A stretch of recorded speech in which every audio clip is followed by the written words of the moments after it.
What is going up, guys? It's Jihan here, and today I'm going to show you, how to go ahead and clear the online examination for the Google certificate.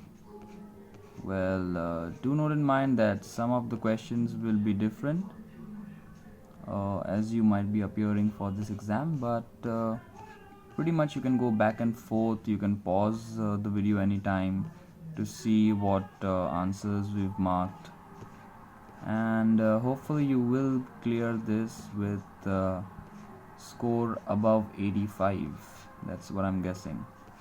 So in order to pass you need to get 80, and some of the answers are very tricky, they're very close, so you don't really know like which one is the right answer,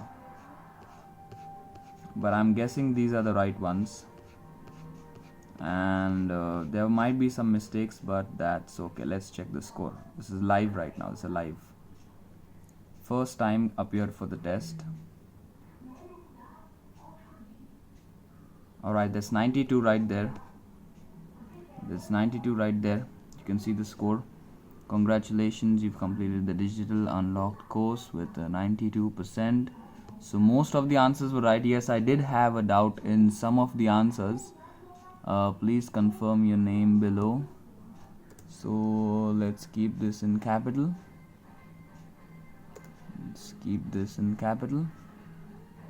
That's my name and my last name.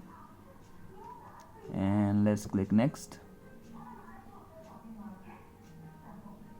And you see that all set. So you can see what mistakes we did. The mistakes were in the first session. You see, this is the actual score. Let me just see if I can go ahead and zoom out for you a bit.